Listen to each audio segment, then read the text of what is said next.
City Council District 4 Candidate Forum. My name is Kevin Topping, and I'm the District 4 Coordinator for Speak Out Seattle. Thanks to you all for coming, especially the Gonzaga basketball fans who, maybe Laura will show up in the second half or something, and with all the beautiful day and cherry blossoms and such, we're really glad that you're here and taking part in this. I want to say hello to the folks that are watching on YouTube on the live stream. This program will be archived on the Speak Out Seattle YouTube channel, so if you want to go back and see your favorite parts or whatnot, or like you really like that one answer from a candidate, you can go back and look. Want to let you know about a couple of housekeeping things. Thank you, Steve. Most importantly, restrooms are just outside that door, just to the left. Please take a moment and silence your cell phones. Candidates too, we don't want to forget that. Let me tell you a little bit, first of all, about Speak Out Seattle. We are a nonprofit, nonpartisan, grassroots citizens advocacy group with members in every neighborhood of Seattle, at least every district. We advocate for evidence-based and compassionate approaches to the issues of public safety, homelessness, and addiction. And then I have to flip my page here. Today, however, it's all about just hearing from these folks up here. You all have important choices to make in the primary election in August. Don't forget, it's in the summertime. A lot of us forget about that. And we hope this forum will help educate you about these nice folks up here. Before we get started, I want to recognize the many volunteers from Speak Out Seattle who are putting on 7 candidate forums this spring. So all the folks around here are helping out with that. Thank you.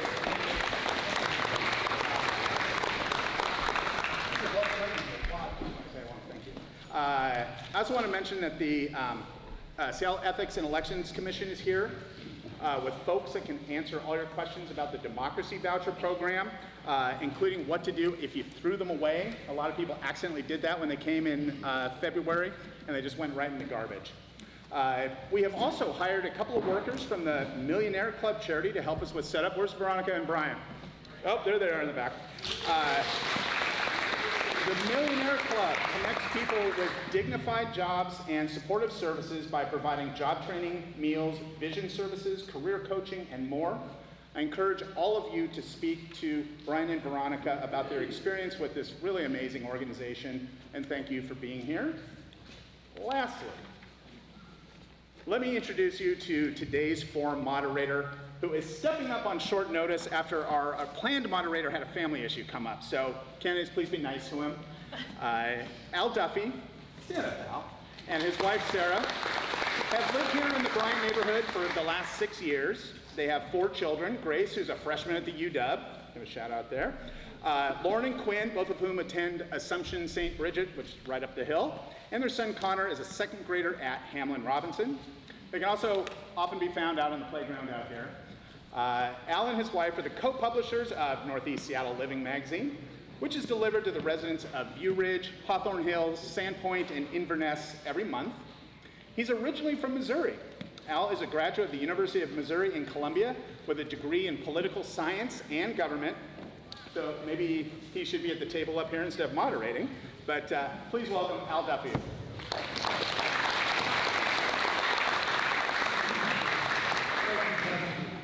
Hello.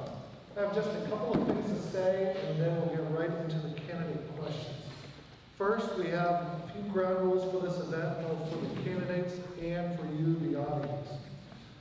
Number 1, please be respectful of each other. In the interest of time and common courtesy, please refrain from applauding or cheering for proposals or responses from the candidates, with one exception, which I will explain in a minute. We expect the same from the candidates. Number 2, for the candidates, all questions will have a response time of 1 minute to answer the question. Number 3, to keep track of time, we have a time clock that you can all see, plus a volunteer that will be waving a yellow card when we get to 10 seconds left in your answer period. One note for the candidates, the clock starts at 0 and moves to 60 seconds, so please don't be confused by that. After the introductions and the first question, which will be asked in alphabetical order, we will then rotate so that each participant is getting a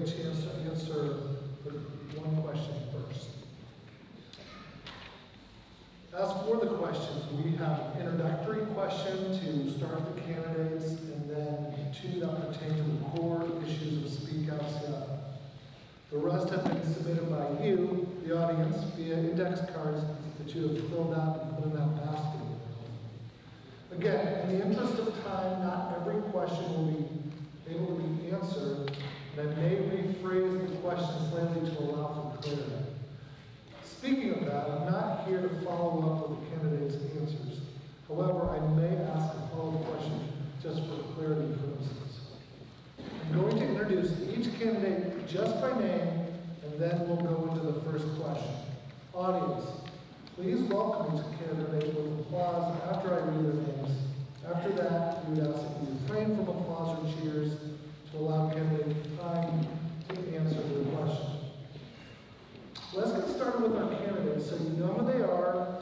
And candidates, feel free to stand when you're introduced so people can better see you, as well as stand when you're answering questions. So, to begin, we have Sasha Anderson.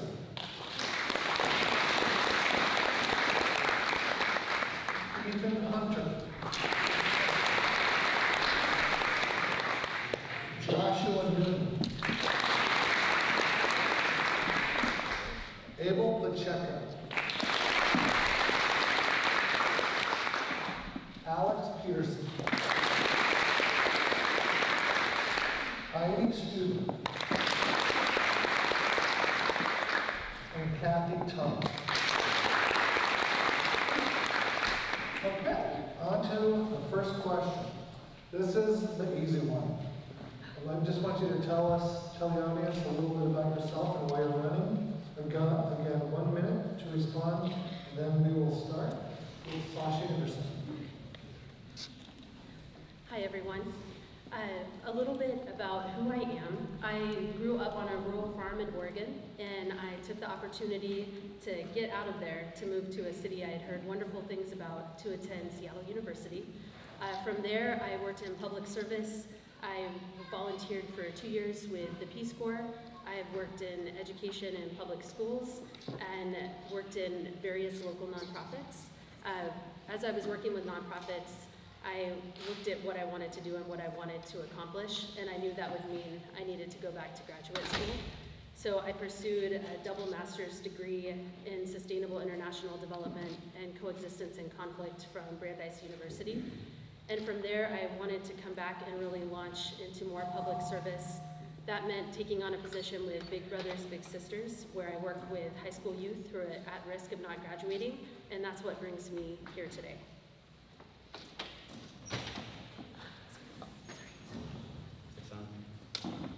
Well, hi, my name is Ethan Hunter, and I'm running for City Council because I believe we need fresh leadership and a new approach to the way we do business in City Hall.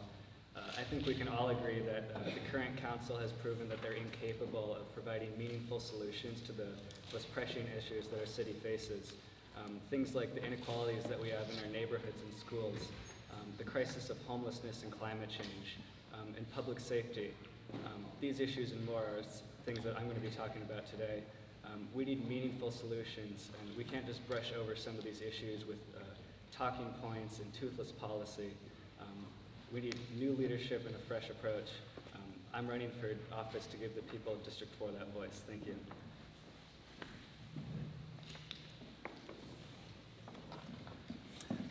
Hi, good afternoon. My name is Joshua Newman. I'm an industrial engineer and a transit and neighborhood advocate. I moved to Seattle in 1999 to attend a UW, and I fell in love with the place, so I stuck around. My wife and I live here in Ravenna. We have 4 children. The oldest 2 are in Seattle Public Schools. Our 5-year-old will be starting kindergarten in the fall. I'm running in part because I'm an engineer. I'm here to solve problems. It's been a dream of mine to serve our community in public office, and even though we have 4 kids and the youngest just turned 1, now seemed like the right time. So we know Seattle's facing a number of challenges, and I know I can help. You know, one of the main things that I've taken from my engineering education and my experience is that we really need to clearly define the problem. So, you know, when we're talking about building a bridge or software or solving homelessness, we need to be very specific on what that problem is.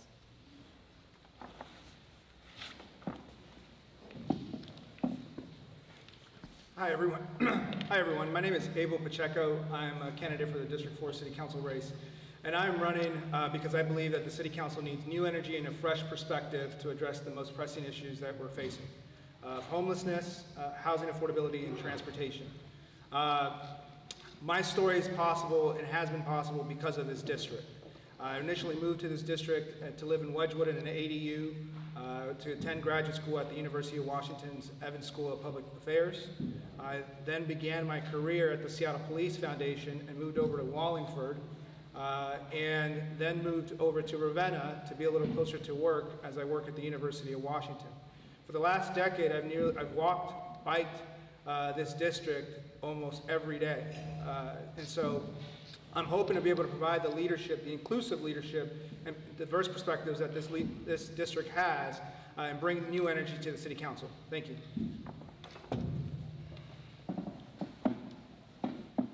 I'm Alex Pedersen, and I'm running to bring accountability to our city government. Accountability is listening, transparency, results. I will get results because I have the financial expertise from the private sector. I worked at the U.S. Department of Housing and Urban Development during the Clinton administration. I published a neighborhood newsletter for the past 5 years, and I served our city with Tim Burgess, who chaired the public safety and budget committees. Accountability can reduce homelessness, fix our roads, and protect our communities. Thank you. Hi everyone, thanks for coming on such a beautiful day. My name is Heidi Stuber, and I'm running for City Council because I've lived in Seattle for 16 years, and I've been a part of District 4 for 7, both in Wallingford and now in Ravenna. And I firmly believe that Seattle can change for the better. And I think the current path we're on isn't the right path for our city, and City Hall needs new voices and a new approach to solve the problems in our city. I have a diverse background. I started my career as a teacher for Teach for America in inner city Chicago. And then I transitioned into business, and I'm a business leader, and I specialize in organizational change, which is coming into an organization and seeing what the opportunities are and bringing a diverse group of people together to solve the problem over multiple years. I am also an advocate and a mom to a neurodiverse child. And so I bring to this race a unique background of both personal advocacy and the business experience and training to be able to get things done at City Hall.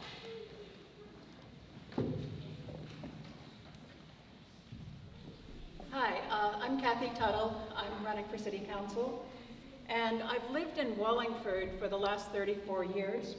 I'm running for City Council because I want to grow old in a city that I love, and I want our children, my children, and your children to be able to live happy, productive lives here as well. The next few years are a time when the decisions that we make will dramatically shape our future and the future of the next generations. I have a PhD in urban planning and in a master's degree in anthropology from the University of Washington. Over the last 30 years, I've worked for the city. I was the project manager and planner on 40 community centers and parks projects, and I've read every neighborhood plan as part of the Planning Commission. I've also led several climate and street safety nonprofits, and I've really been engaged in community building. I believe I have the skills to get things done in this district. Thank you. Question 2. Obviously, dealing with homelessness is a big issue for the city and District 4. What can Seattle learn from similar sized cities where homelessness rates have dropped? Ethan, will have you start. Well, I think when we start to talk about homelessness, we need to address two things. Number one, that people are homeless for different reasons, and so we need to look at those issues and look at solutions that other cities have done that we can follow and come up with new solutions for these problems. We need to look at things like substance abuse. Are people homeless for that reason? The current state of the economy, people can lose their jobs and become homeless. There's not going to be one solution fits all when we talk about this problem. What I want to do in Seattle is have more affordable housing. I want to see investments into mental health care, into our treatment facilities, to help those people who are addicted to drugs get the help they need. We need to integrate these people who are homeless back into society. That means more than just housing. That means helping them get jobs and education. These people can be valuable members of our community, and I think as a city councilman, that's something I'll work to make happen.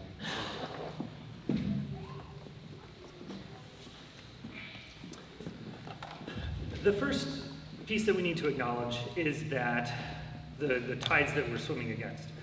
We know that over the last 40 years, the state of Washington and the federal government have not taxed corporations and the very wealthy enough. Essentially, they have not paid their share, and that has resulted in a lack of funds for cities and states throughout the country to address the homelessness, to address mental health issues. There's a reason people with mental health issues end up on the street. There's nowhere to go. And when we're talking about homelessness and the people who are homeless, we do have to identify why they're homeless and what are their circumstances. Only 20% of people who are homeless because of drug addiction or alcohol. The rest of them, 30%, lost a job. Another 8% had an argument with family or friends.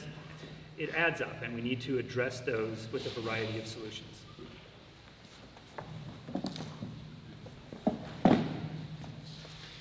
Homelessness is the end result of a failed system. And what I mean by that is that's a criminal justice system, that's the inequities of our society, or our failed educational systems when we don't provide opportunities to enough youth. Beginning those difficult conversations is something that I don't have enough time in the 60 seconds to provide those discussions, to provide that catch-all solution. What I hope to be able to provide is the leadership that's necessary to begin to address those difficult and tough situations. When I worked at the Seattle Police Foundation, one of the programs that I helped raise support for was the Victim Support Team. This is victims of domestic violence who are fleeing bad situations and unfortunately don't have nowhere to go. These are the difficult discussions that I hope to be able to lead and be able to provide more support for so that we can help more individuals and families in crisis as well.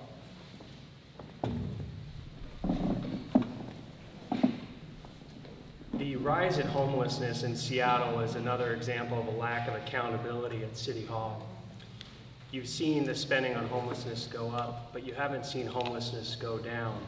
I used to work at the Department of Housing and Urban Development in DC, literally in the office that awarded grants to cities to reduce homelessness. And one of the issues in Seattle is that we don't adhere to the best practices proven to reduce homelessness that we see in other cities, which gets to your question. Homelessness has gone down in Houston, New Orleans, Salt Lake City, Minneapolis. Those cities adhere to best practices. First, it's the Housing First model, which we try to adhere to here, but there are other best practices like dealing with long-term stayers at shelters, using a by name list, making sure coordinated entry is working properly. We have to work better with King County as well. Mayor Durkin's trying to do that. The City Council should work with her on that. I think what we can learn from other cities that are doing this better is that they're taking a regional and coordinated approach, and they're focusing on exits out of homelessness and into housing. And so what we need here at City Hall is we actually need one body that's responsible and holding all our resources in Seattle accountable for seeing as many people exit out of homelessness as possible. We know that homelessness in Seattle is a diverse problem. It's not one group of people. People come into homelessness for many different reasons. And we need to realign our budget so we're focusing less on the revolving door of emergency services, which we always need and will always need to budget for, but we're actually prioritizing diversion programs, rapid rehousing, getting people into temporary housing or transitional housing with wraparound services, and we're looking at creating low barrier housing for the chronically homelessness. Only with one group that's really thinking this through and holding our service providers accountable will we see the rates of homelessness in Seattle go down.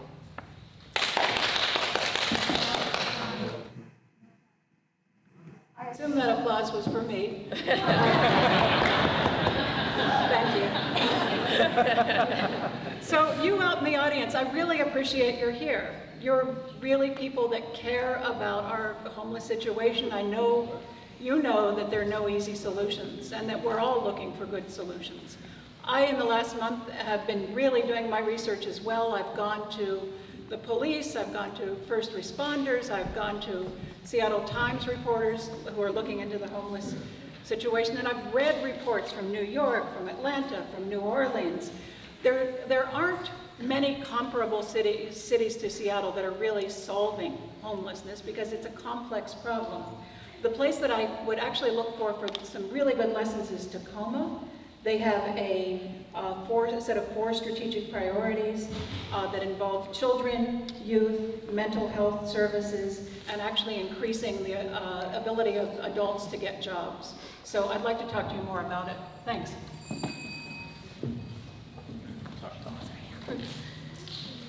I think when we think about homelessness, the first thing we need to remember is to take a compassionate approach.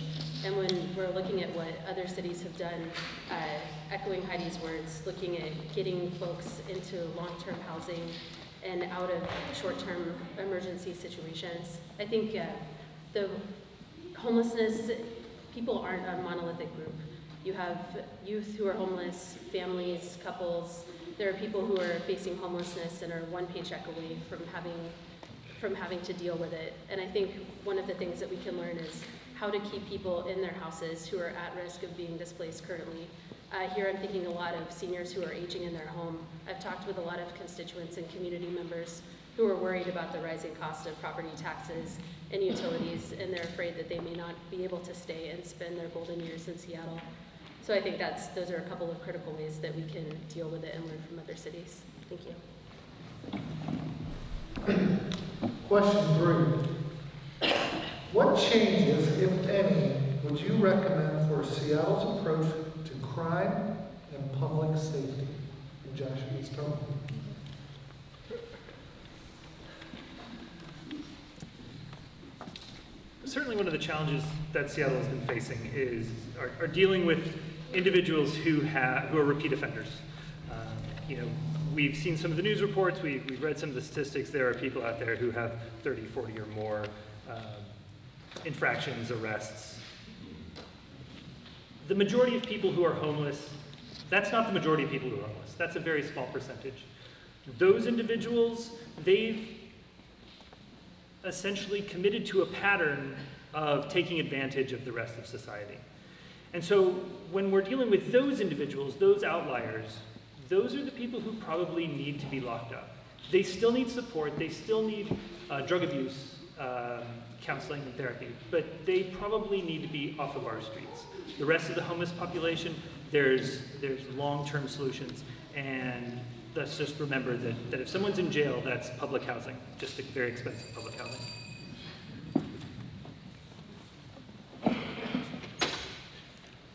Again, these are very difficult conversations that I think need leadership to be excuse me.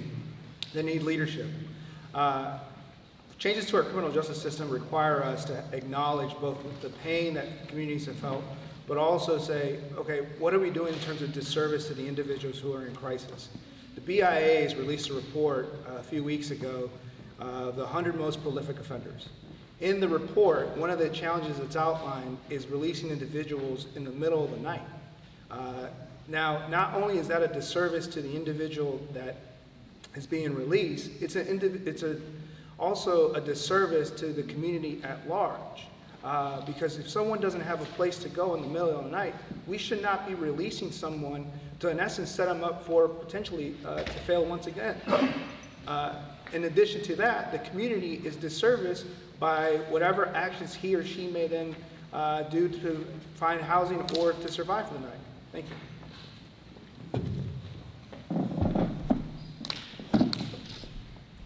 The first thing we need to do is support our police department. I think that the public safety officers, the firefighters, the police officers are out there risking their lives, and I think we need a city council that supports them, and supports them with kind words and encouragement and resources. We need more police officers. We need to have 2 precincts in the North Precinct here. It's the largest geographic area in the city. We need to we need to look into that report on the 100 worst offenders.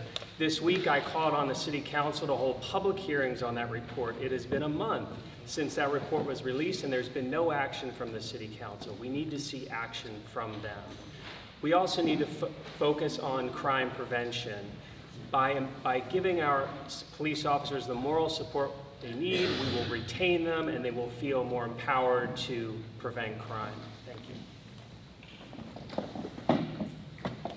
When we think about crime in Seattle, we really have to think about our police force. And because of my son's disability, I've had the opportunity to meet my local police officers, and I can tell you they are kind, they are thoughtful, and they are extremely hardworking. And many of the ones I've talked to are demoralized because they don't feel like they're empowered to do their jobs and enforce the law as it exists. When we think about crimes of survival, when someone is truly committing a crime of survival to survive, it's the right approach to not come too hard on that. But when someone's committing crimes of addiction, frequently, over and over again, and small businesses are losing money, and residents are having their cars broken into, and we have frequent flyers out there that aren't being held accountable, that's something that we need to change. So we need to allow our police officers to do their jobs, and we need to prosecute these repeat offenders. And once we have a clear expectation for how we're going to provide more services, we need to reestablish our expectations for clean and safe public spaces. He keeps on doing this. Going around District 4, I hear you. You're telling me packages are taken off my front porch, my garage was broken into, my bicycle was stolen, I'm a store manager, and a man in a sleeping bag is at my shop entrance. And then you tell me the Seattle police don't respond quickly or may not respond at all. I believe you. Last week, I sat down with a group of firefighters who said they spend most of their time not fighting fires, but doing emergency response. The community police officers I've talked to feel swamped too. Our social services for mental health and substance abuse have been cut, and first responders are often all who's left to deal with emergencies. These are good people who want to do a good job, but they need help. You really need to step up and increase support for state funding for treatment facilities and services. We really need to help our first responders. I met with the Firefighters Union a few weeks back, and they shared with me that the same amount of staff that they had in the early 1970s is the exact same amount that they have today on duty at any given time during the day. And we all know how much our city has grown, even in the last 5 or 10 years. And it's hard for me to be able to imagine doing my job well if I have so much more work to do and I have fewer resources. So I echo what other candidates are saying, that we need to support our first responders. I also think we need to scale up what is working. An example of that is, it's called LEAD, and it's the Law Enforcement Assisted Diversion Program. And this was founded because when the city was looking at what is costing us a lot of money, it's arresting people and putting them in jail. And so what the idea behind it was is to have first responders working with those who are addicted to help find them services and get them connected to social workers. Recent reports have shown that it is working, and I think we need to scale up on programs like that. When we talk about criminal justice and enforcing the law, I agree with the other candidates here today that, number one, we should be supporting the police officers. That means more community-based policing. I want to see more police officers hired, and I want to see those police officers hired reflect the diversity of our communities. I'd also support increase in the budget that we currently allocate to the police department and fire department. At the same time, when police are making arrests for people who are breaking the law, we need to make sure that these crimes are being prosecuted. Too many police in Seattle feel that they're making pointless arrests, that they'll arrest someone for defecating on the street, but that crime won't be prosecuted. So obviously the city attorney and King County prosecutor, that's something they need to do as well. But lifting up our police, lifting up our firefighters, and giving them the necessary resources to help our communities thrive and keep our communities safe, where our children are playing and where we're living. Thank you.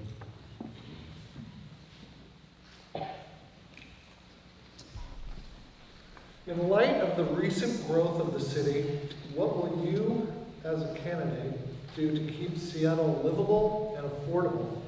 Would you support making it easier for condos to be built, for example?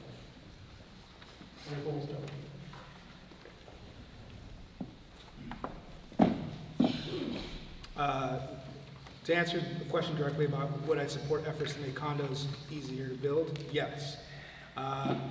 With regards to what we can do to make our city more affordable and livable, I think that one of the things we need to be more supportive of is transient-oriented development. And I think one of the missed opportunities that we've had in our city is not building enough housing around existing light rail stations, new light rail stations, and transit hubs throughout our city. I think that only is it an opportunity for us to be able to, the first largest expense that any family or individual has is housing. The second largest is transportation. Being able to mitigate those costs and minimize those costs, I should say, for families and individuals is something I think we can immediately start doing and doing more of to make the city more affordable and livable for many. Can you repeat the question? In light of the recent growth of the city, what will you do to keep Seattle livable and affordable? Would you support making it easier for condos to be built?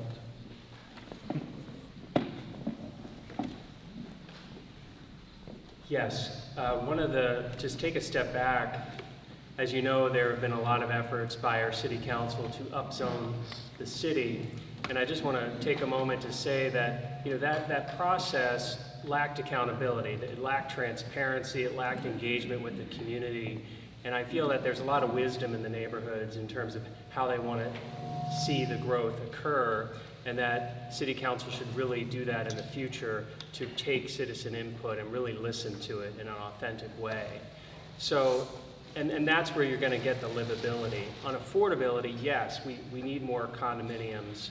Fortunately, the state legislature right now is looking at relaxing the condo liability law, which is critical to make condos more available in the city. We also need to prevent demolitions in the city. We need to prevent evictions. We need to do a lot more work at the city council level for affordability, and the upzoning is not helping like we thought it would.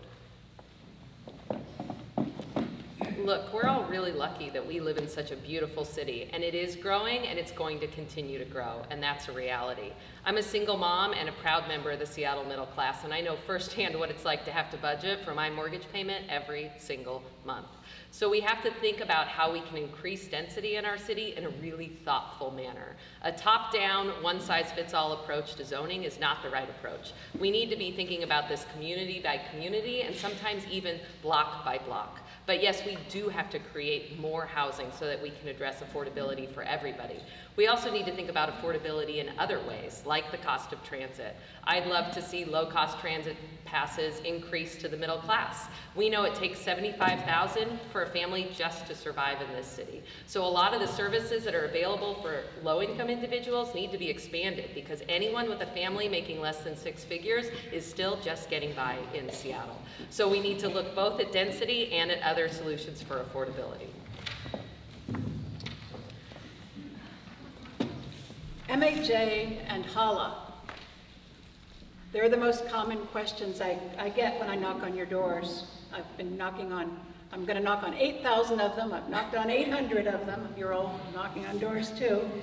But I hear about it. It's what's going to happen. You're destroying our communities. You're upzoning us. People tell me they're afraid to age in place. There's a 78-year-old woman who lives not far from here that helps all the neighborhood kids grow tomatoes.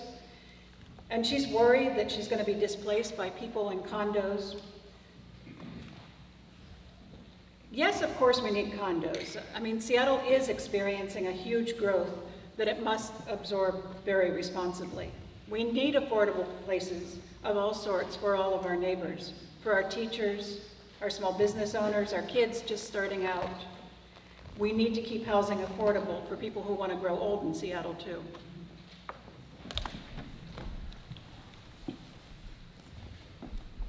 I have some good news on this front. I went to a King County Council meeting a few weeks back, And one of the women who works for the Affordable Housing Department there shared with us that the plan for the county currently is to produce and preserve 44,000 affordable units for families of four earning half of the income of the median amount in Seattle, which is $100,000.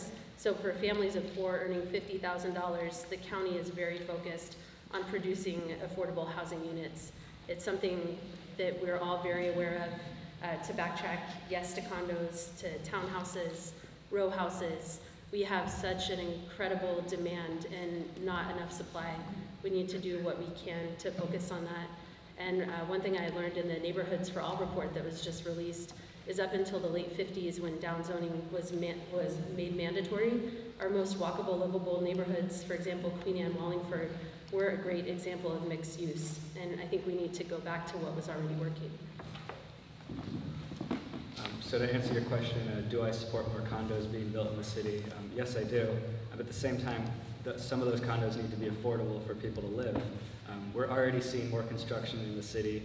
The problem is too many of these places that are going up, you have to make more than 6 figures to afford to live there. I'm probably the closest person up here tonight that's making a minimum wage. I'm working 40 hours a week, so I know how tough it is to get by in the city. I know what it's like when you get to the end of the month and you need to make rent. We don't have anyone like that on city council right now. Everyone seems to have experiences from the past where they've made money and they're just running for city council for reasons I don't know why. So when we build more condos, we need to make sure that many of them are affordable. That means passing ordinances in council to ensure that a number of the condos being built in the future are for not only people that are homeless, but people who aren't making a lot of money, as Heidi mentioned earlier. This issue is really important to me because I know how expensive this city is, and I want to see a change. Thank you. There's a lot of change happening right now, both the growth, and eventually we're going to see a lot of change due to climate and folks moving from other areas. So we have to be able to mitigate that change, but that change also causes a lot of fear, and I hear that when I talk with folks, I hear that when I read newspapers and see interviews, and then when I'm knocking on doors. And mitigating some of that, keeping things affordable, condos, yes, are a critical piece to that. We have to build more homes. A McKinsey report from 2017 said that in the King County area, there was some gap of 10 to 14,000 homes that weren't built to accommodate the growth that happened over the last 10 years. So the first thing is we do need to find a way to build more homes. I think we can do that and add that density while still keeping the buildings beautiful, while still keeping our urban forestry as a priority. And we can address it as well with transit. Transit's going to be a critical piece, and that's why I'd be proposing the support of a $1 per transit ride.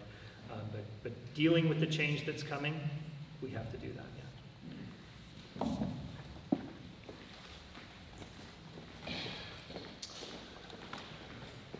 All right. How would you rate the current city council and why? And what will you bring to the council to make it stronger? So I actually have experience working in city council. I worked for Tim Burgess 4 years ago, who was the president of the city council. And I think it's tough to assign one big grade, so let's break down a couple of key issues here. Homelessness, D. Transportation, D. Public safety, D. I guess that is a D. So bringing my private sector expertise, my experience at the federal and local levels, my whole platform is about accountability, listening, transparency, results. That's what this city council needs, and that's what is going to solve problems. That's what's going to reduce homelessness. That's what's going to fix our roads and protect our communities, is this accountability. The budget has been going up significantly. When I analyzed the budget there, it was $4 billion, it's now $6 billion. We're not seeing the results, we need accountability. Thank you. I think we have a city council that's lost its way, and that's why you see so many of us up here looking for a new way forward. I don't know if I want to give City Council a rating because I think it is diverse voices, but what I see on City Council is a lot of individual ideological agendas and not very many people thinking about the big picture and the long-term needs of our community and our city. What I would bring is a businesswoman's approach. I have an MBA from Seattle University, and I've spent over a decade coming into organizations and figuring out how to make them better. And that's why I want to be on City Council, is to take that to our city. But I also have experience as an advocate, and I bring a very strong voice, and I'm a very tenacious person, and I'm ready to take on some of those individual ideological agendas, and instead of thinking about what I need, think about what my district needs and what about the city as a whole needs over the next 5 to 10 years. I do have to agree with other people who have spoken that the City Council has lost its way. It's a difficult job, and I'm not going into it without realizing that it's a difficult job. It's a job that requires listening to people, knowing what people need at the local level, and then translating that into real action for a growing city. I think that we can work together. We can hold the city accountable, and I think all of you need to be in partnership with us to go forward and build a really livable city. The City Council has done a reasonable job given the way that the city's grown. It's grown incredibly rapidly in the last 10 years. There's been more housing, more need for transportation, more need for services. I don't think that 50% increase in spending, the $4 billion to $6 billion, is out of control. But I do think that we need to look at it carefully and that we need to work on it together.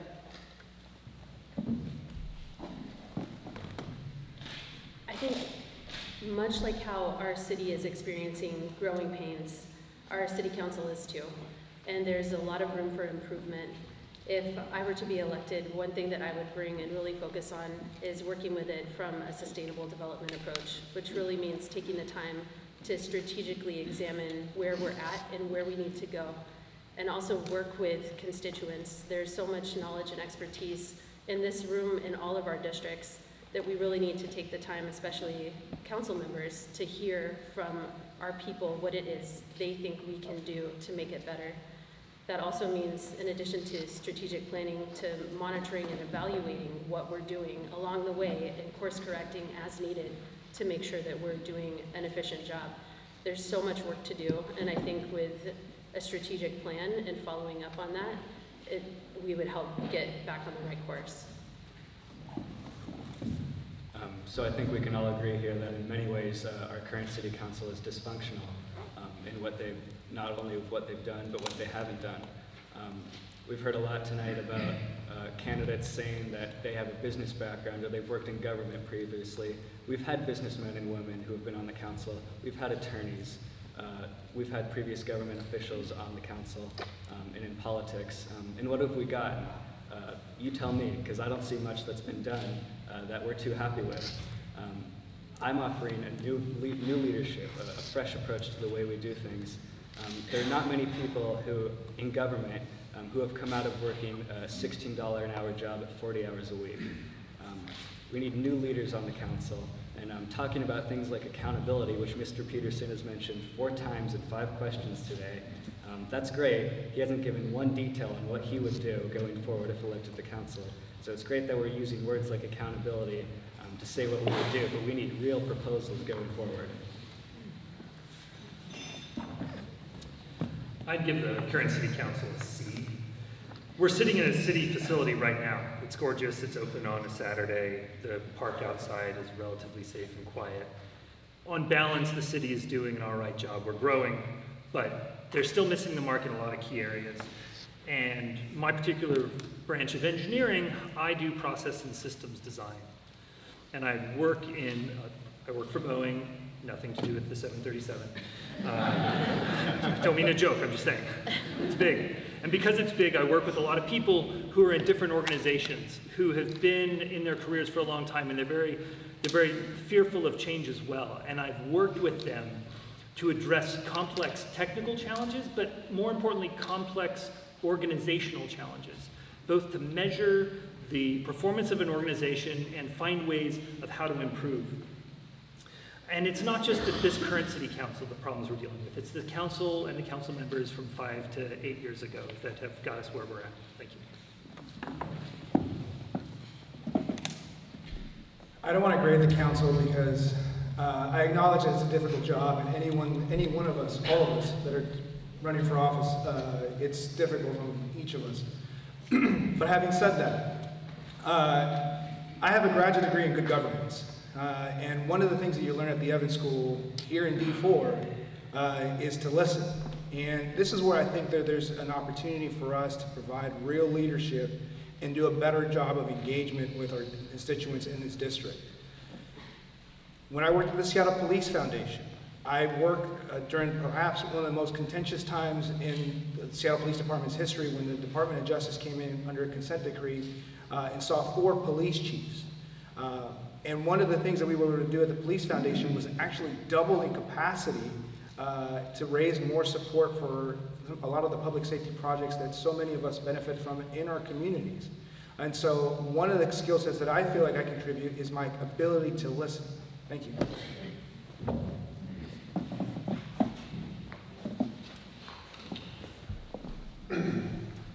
How would you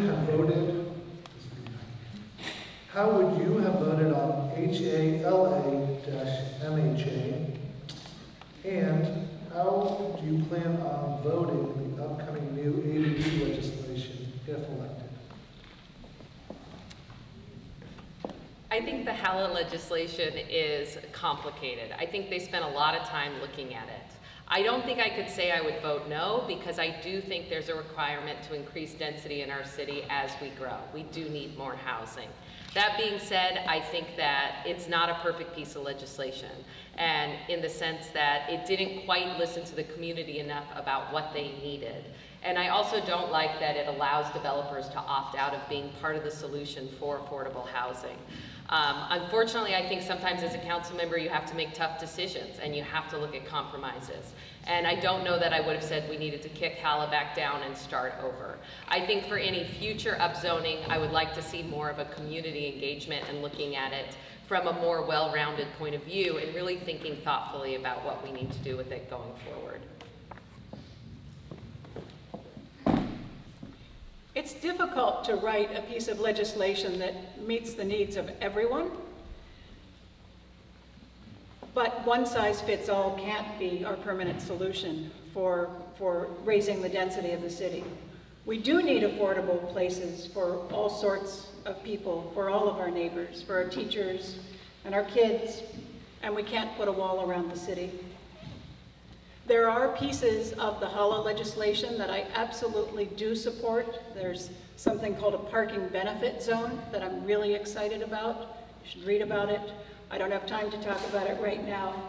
And there are other pieces in the HALA legislation that I absolutely would support. The MHA legislation is a little awkward. It's going to fit a little awkwardly with us, but I think that it's something that we can work with as a city. And I just encourage you to kind of go with us and be a part of the discussion as we make the best decisions possible as we grow our city.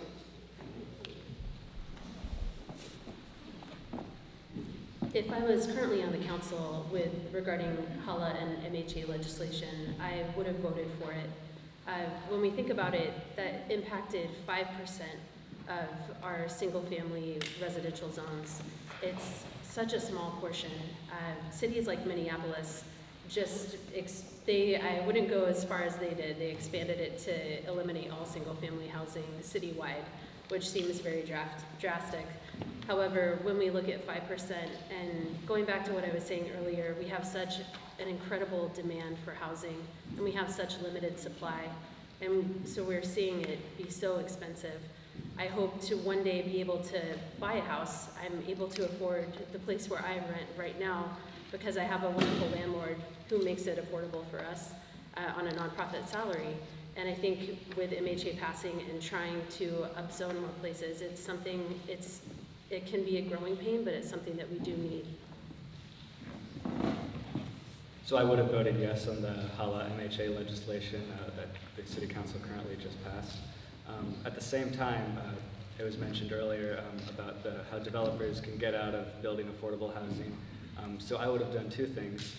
Number one, we could either have taken out the provision which allowed for them to get out, or we could have significantly raised the price, the fee that they would have to pay to get out, the in lieu of fee. Affordable housing is homelessness are probably the two most important issues when I talk to people in the district.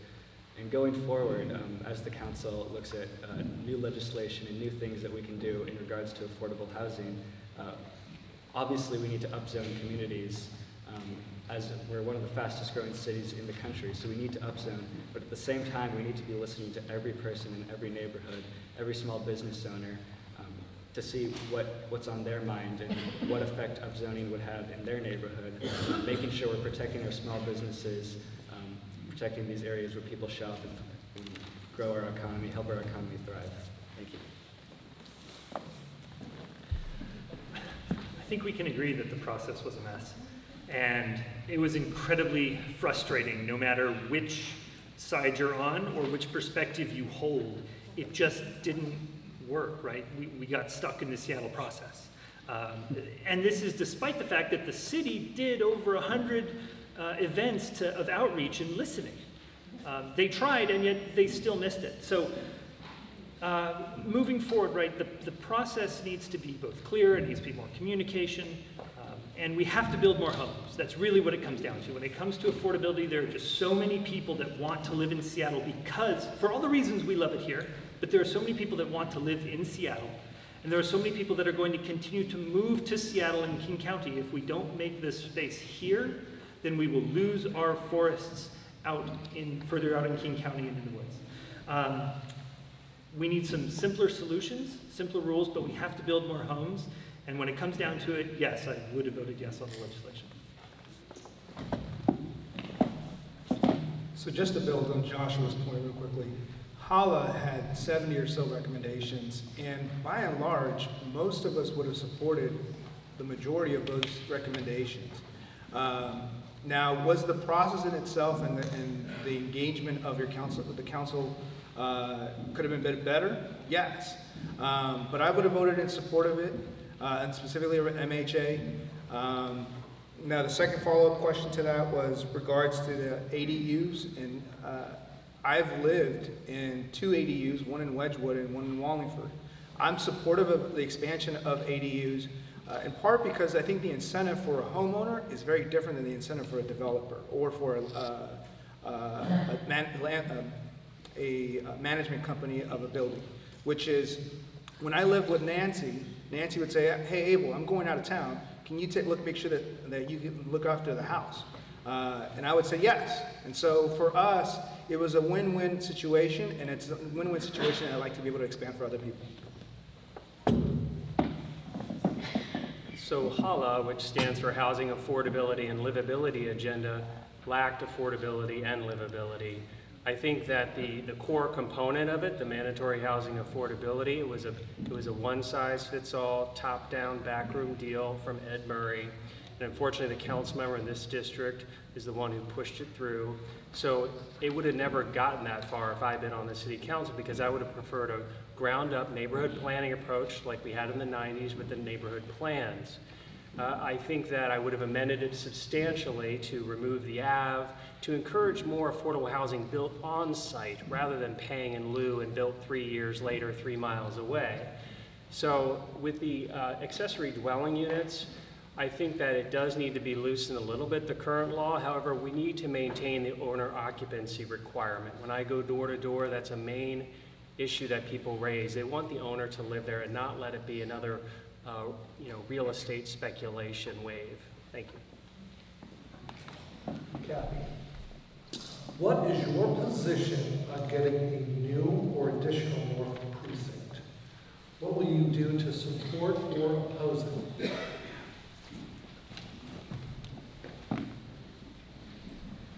Well, I feel like a scared rabbit here because this is the first time I've heard about a new North Precinct, so please forgive me.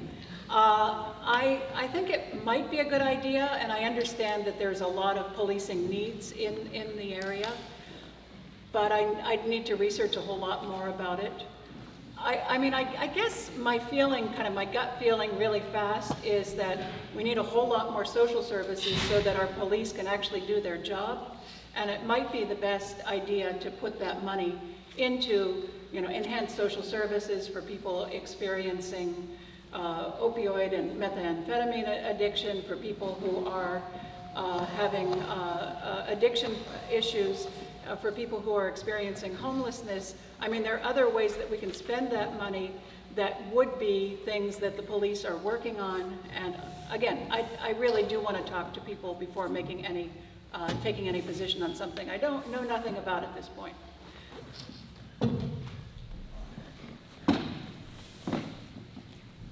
I would not be opposed to a new precinct in North Seattle.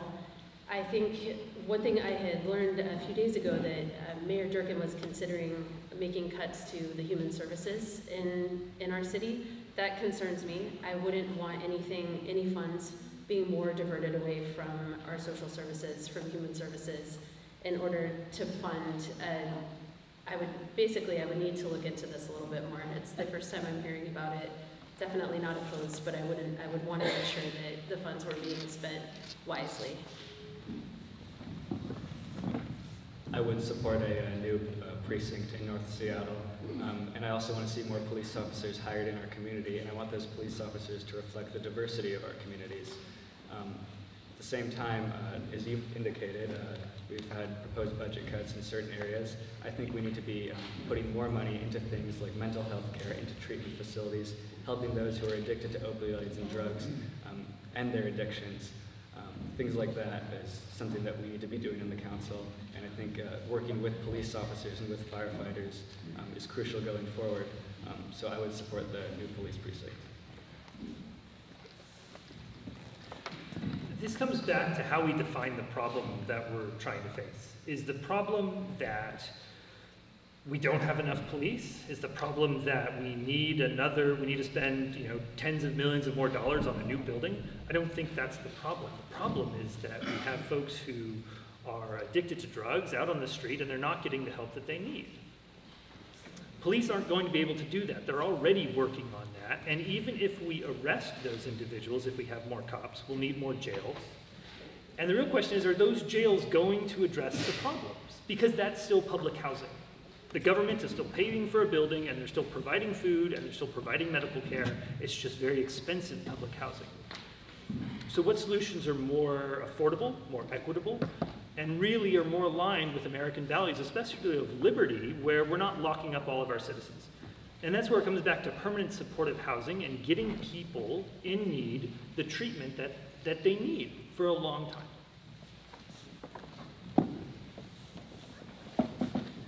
I ran 4 years ago, and I proposed community police outposts. That's an idea that I still am firmly supportive of. And what I meant by community police outposts was turning some of the facilities that are on our parks, specifically D4 and Gasworks, Magnuson Park, and turning them into shared facilities for police officers to utilize and be engaged in the community. The second part to that is that on a practical level, if you talk to any police officer, they'll tell you it's hard to use the bathroom in a 12-hour shift, in a 10, 12-hour shift, because of all the equipment they use. And so being able to, I thought of the community police outpost as an idea to not only be more supportive of police, but also to have them engage in our community so that we're seeing them in our most public spaces, engaged, getting out with the community, and restoring trust back into our community.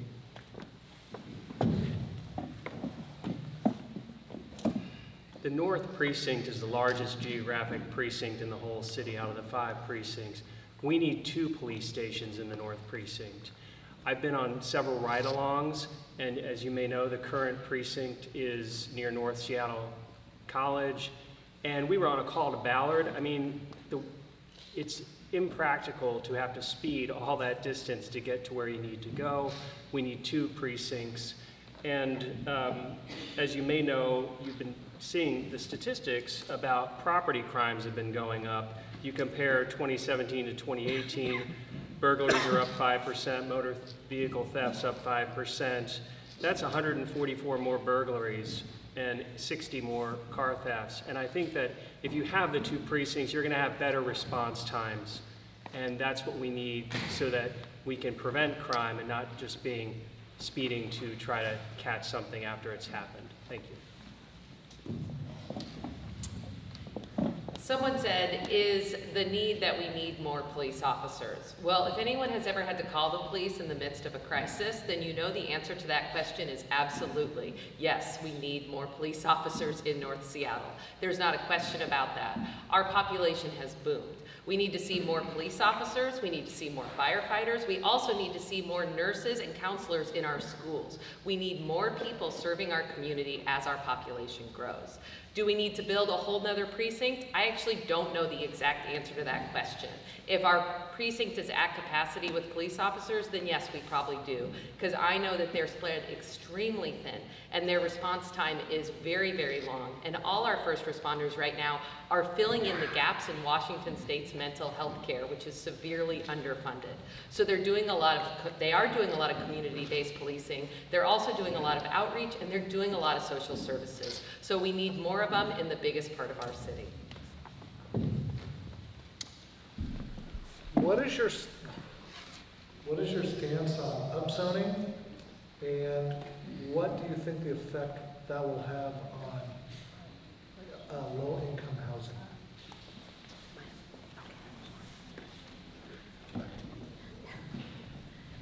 I'm not an urban planner. I recently learned the term wedding cake zoning, and I thought it was really interesting.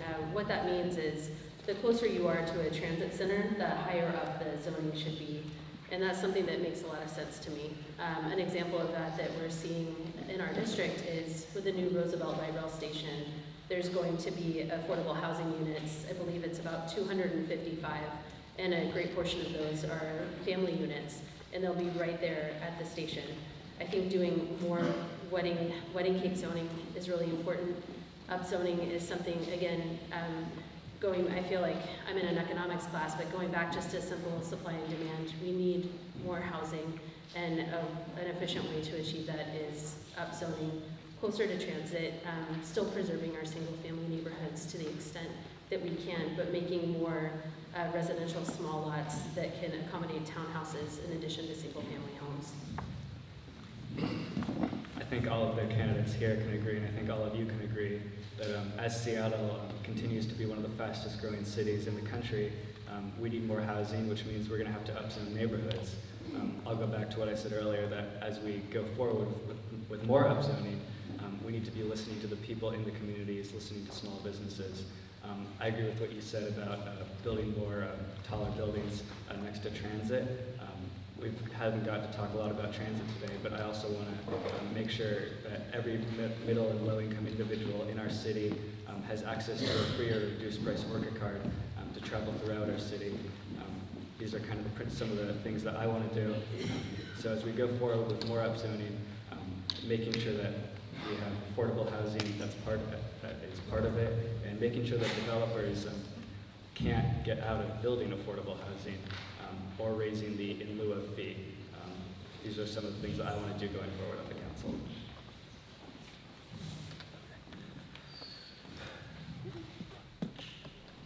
Again, one of the things that's happening, of course, we know that all this change is happening, and that's hard to deal with, and it's scary to deal with, and we just have to figure out how to, not just figure out, but manage to cope with it.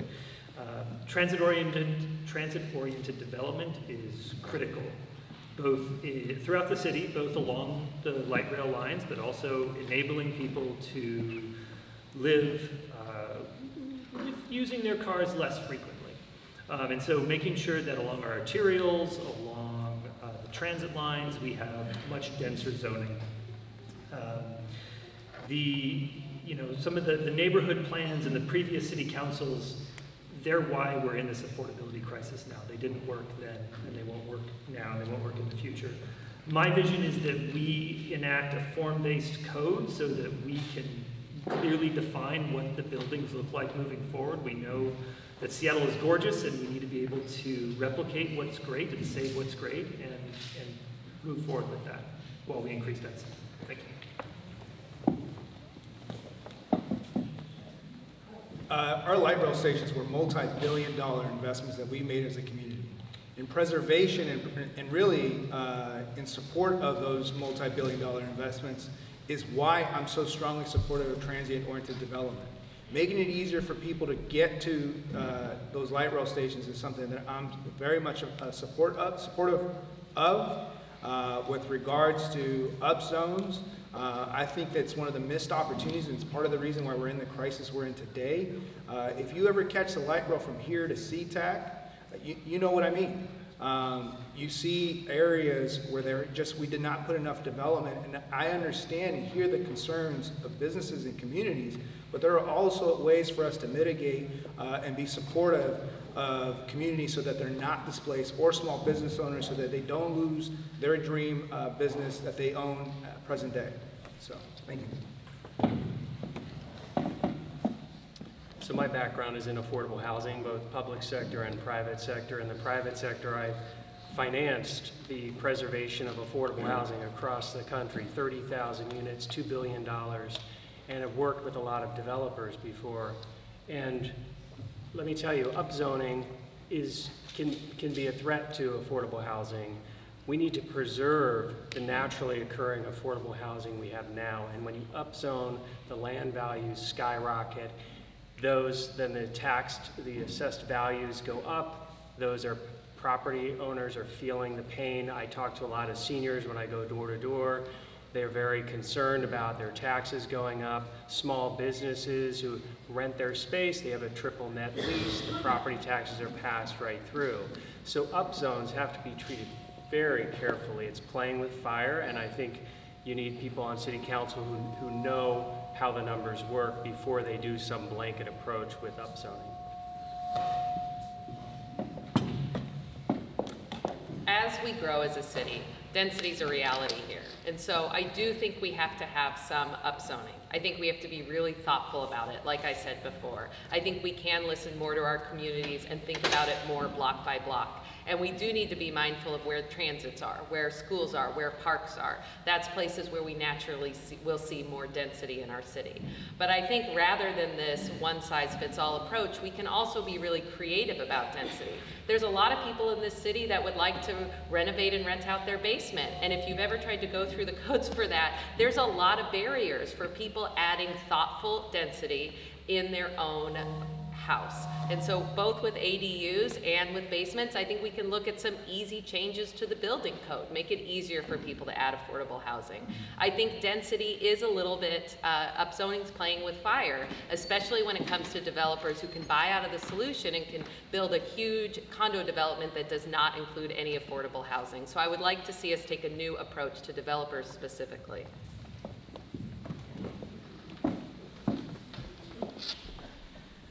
So as I mentioned, I do have a PhD in urban design and planning, and land use and transportation are my areas of expertise. And yeah, I think we do need to upzone. I think we do need to be careful about where we upzone. And I think that we need to be really careful about the preservation of really strong affordable housing where it already exists. I mean, there's some old buildings that actually are deeply affordable for people that we're tearing down and building kind of mega houses where they used to be. But I think that we're doing some things very well right now in Seattle, and I really want to call out actually the Roosevelt Neighborhood Association that worked for years on the station area development at Roosevelt and 65th. They're putting in a building with 250 units of 2- and 3-bedroom apartments for families. It's going to have on-site childcare. And I think it's exactly the kind of upzone that we need in our neighborhoods, and a lot more of it.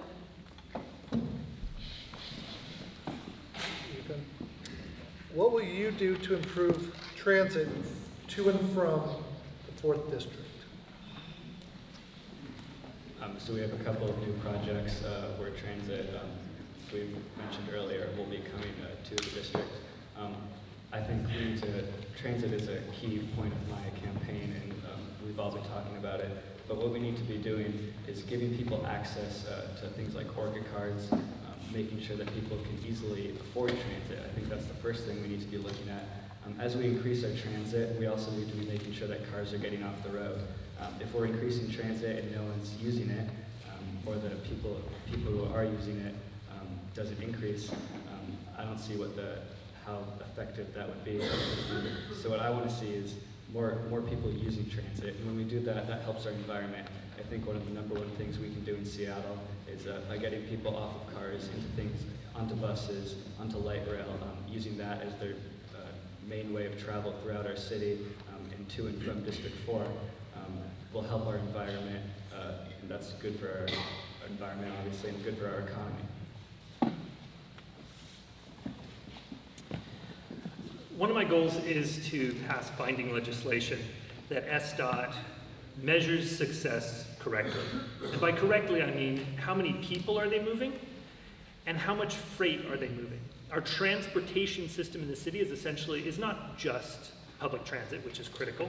It's also our roads and our sidewalks, and the north end, especially even around my children's elementary school, doesn't have enough sidewalks. And if we want people to walk, they're going to need sidewalks. But making sure that SDOT has the right key performance indicators to move people and move freight is critical, and currently they don't do that. About 10 years ago, King County passed legislation that required King County Metro, the bus system, to do that, to follow a data-driven approach to moving people. And since then, that's one of the key reasons why King County Metro has been growing, where other agencies in the country have been losing riders. But getting transit and enabling people to move around the city easily without their car is going to be critical for the 4th, as well as the rest of the city. So as I said earlier, I walk, bus, bike, light rail, everywhere. Not having a car, also to support my long distance relationship with my girlfriend in West Seattle, I reach now car to go as well. So I also drive too. And I say that because I think one of the opportunities for District 4 is actually to lead on this conversation with the 3 light rail stations that we'll have in district.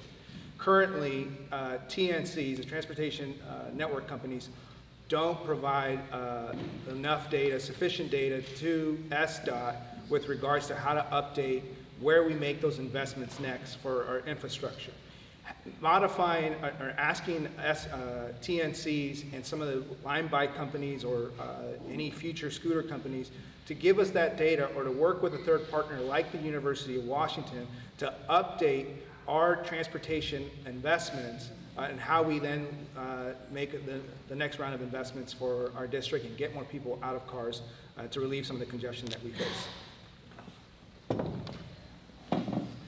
So traffic is a mess in our city. The roads are a mess too. And SDOT it lacks accountability. They come in over budget on lots of projects. There's a lack of transparency in what they're doing. We are blessed in District 4 to have 3 light rail stations, 2 that'll be coming online in 2021, and of course, Husky Stadium. Now, when I talk to residents in Laurelhurst, View Ridge, even in Wallingford, how do they want to ride light rail, but how do they get there? It's this transit problem called the first and last mile problem. A lot of cities are struggling with this, so I would like to have pilot projects that test out different options, collect the data, and then replicate and expand the one that works the best. So whether that's using Uber and Lyft more, shuttle vans to light rail, there's no drop-off at Husky Stadium. That's very user-friendly, so we need to improve that and so people can ride light rail, and also to restore the bus lines that have been cut. Thanks. We've invested a lot of money in our light rail stations, and we have the one coming up and Husky Stadium. But like Alex said, we've got a problem getting people on buses to them. And so the first thing I'd like to do with transportation is get more bus lines running, more hours that can get people easily to the right light rail. And also we need to think about the cost of transportation. So I'd like to see us expand Orca passes, low-cost Orca passes up to the middle class. Because when we're thinking about transportation, I actually think about climate change. And I'm a mom to a teenager, and so climate change is very much on my mind, what it's going to be like for his generation. In our city, the majority of our carbon emissions are coming from single occupancy vehicles. So if we want to think about climate change, we have to think about traffic, and we have to think about how we can get more cars off the roads and more people using transportation and other alternate methods to get to work.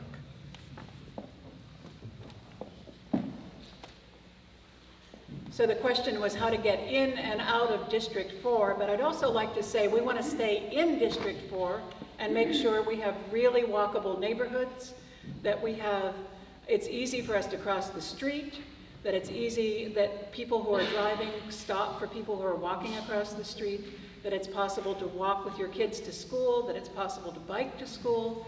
I think we need to think about how to build these dense, walkable communities so we don't need to be driving all over the place to different places or even taking light rail.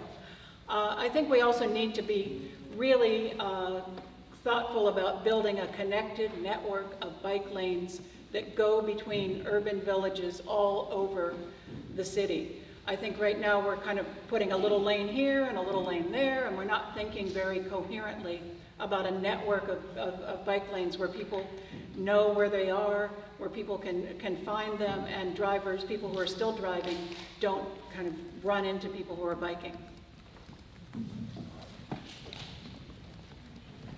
One of the first things that comes to my mind when I think about improving transit to and from District 4, I also think about what's it like within District 4. And I go to Vision Zero, which is to eliminate to bring down to zero the number of pedestrian and bicyclist deaths citywide. That means making more bike lanes safe, having safe crosswalks. A neighbor of mine crossing to go to Eckstein Middle School a few years back was hit, thankfully only in her hand when she went to cross. And it's completely preventable. Having more light up sidewalks and going to and from District 4, really focusing on those first and last mile solutions, like my colleagues mentioned, making sure that it's really easy to get to light rail. I'm so looking forward to the Roosevelt station opening up, because imagining going to UW it gives me a headache. It's so hard to get around there. So really focusing on that and seeing what works and duplicating it. Well, first of all, thank you all for your questions. They're really, really great. But that does wrap up the question portion. So thank you, candidates. But now we'll give each candidate a chance to give a 1-minute closing statement. This time we're going to go in reverse order and start with Cathy Tuttle. Thank you very much for inviting me to this forum. I ask for your votes. I ask for your vouchers. I ask you to follow me on Facebook. But most of all, what I want is to work with you as we address some of our most complex and urgent issues that Seattle has ever faced. We need to work together in a coalition with the mayor, the county, nonprofits, big employers to help the people of Seattle. And we need to make sure that people can afford to live safely in Seattle. At my table over there, I've got a sign-up sheet so you can volunteer on my campaign. I have postcards that you can send to Olympia to support housing and essential needs. And I also have a list of a few of the District 4 groups that you can help to support our neighbors. We live in one of the wealthiest cities in America. We are educated, we are compassionate, and we are the people that we've been waiting for.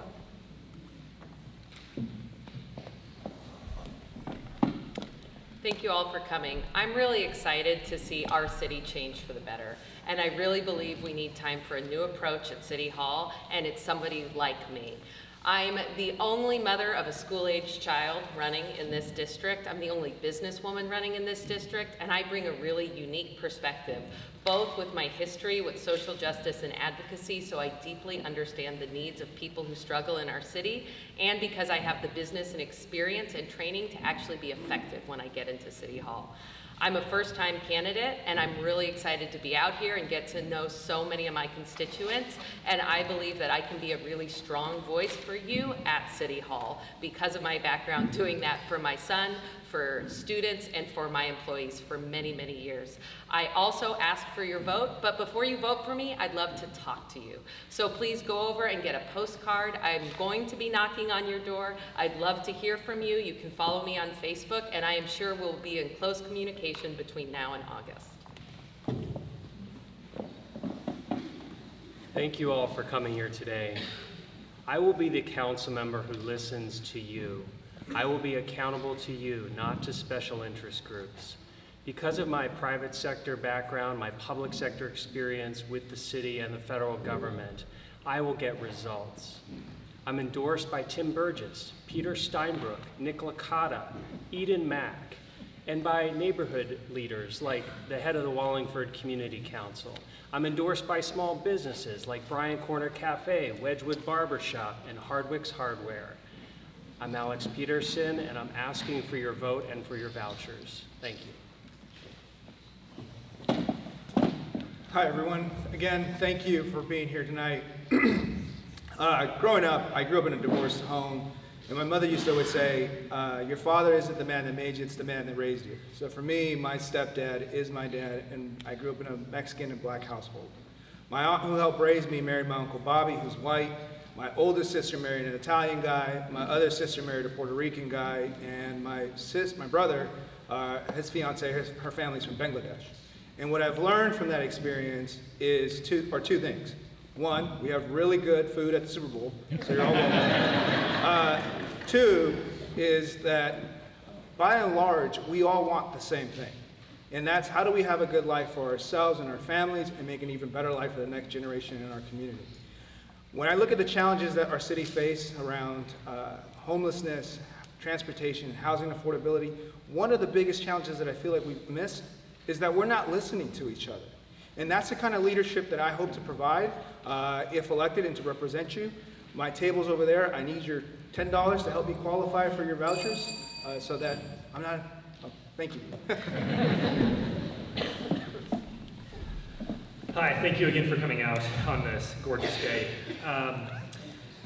You know, we've spoken a lot about the challenges that we're facing and the challenges that are coming, the change that's coming, and how worried so many of us are that the Seattle that we've grown to love and that we grew up with is changing too fast. And there is a lot of change coming, whether it's from the rapid advance of social media and computing and transit and all the new people that are moving here.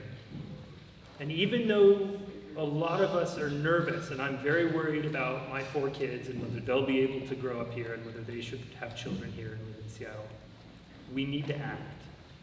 And we need to act to keep Seattle safe, to make room for the new people that are moving here now, who have already moved here and who will move here in the future. We need to be brave, and I think we can do that. Thank you. Well, thank you for all of you for showing up today, and thank you to all of my opponents for the spirited debate we've had on a number of pressing issues facing not only District 4, but the city of Seattle. Some might think that it's okay to just keep chugging along as we have. I believe that we can't. We need to take these issues head on. When we see someone who's addicted to drugs or shooting up heroin, we can't just leave that person alone.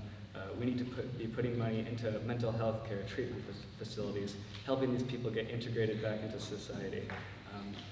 I work a $16 an hour job at 40 hours a week. I know how tough it is to get by in this city. We're one of the most expensive cities in the country. I want to go forward and working with all of you and the people on this stage to move forward with things like affordable housing, upzoning the right neighborhoods, improving transit, growing our economy, cleaning up our streets where needles are and where kids play, and protecting our environment for future generations. There were a couple of classes in high school that I took where a minute seemed to drag out forever. However, a minute is not a lot of time to talk about such critical, important issues. And today we were really only able to skim the surface For those who know me, they know I can talk about a topic I'm passionate about and listen to all different perspectives, and that takes a lot more time. I would love the opportunity to hear from you all and have a conversation about everything we talked about today and share more of my vision, which there's so much more to. I'll be here for half an hour afterwards, and more so than anything, I'd like you all to know that when you're passionate about something, as I'm sure you all are, you give it your all 100% of the time. And that's what I would bring to this council. Hard work and passion, along with my experience and expertise, which you can learn about, of course, on all of my wonderful social media sites and website, as well as my pamphlets in the back. Thank you. Wow, how about a hand for the candidate?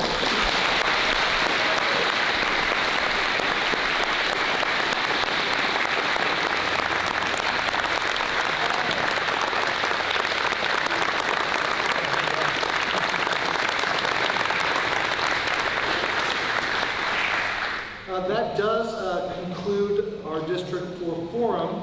I want to thank everybody for really obeying the rules tonight. Boy, you guys really did a great job. Thank you. And of course, I want to thank everyone for participating in the forum tonight, especially the candidates who care enough, to run for office and serve our city. We all have an important decision to make. We urge all of you to engage in the democratic process. I know we're speaking to the, preaching to the choir there, but engage in the process by supporting your favorite candidate with your democracy vouchers, your donations, with your time and money, and of course by voting. We also encourage our candidates to stick around, and get to know some of you folks out here for a few minutes.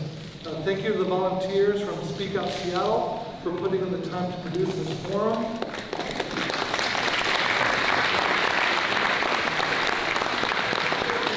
And if you're interested in learning more about Speak Out Seattle, visit their table. Our next candidate forum will be in District 2 in Southeast Seattle next Thursday evening. Go to the Speak Out Seattle website for details, or just go by their table. Thank you all, and good night.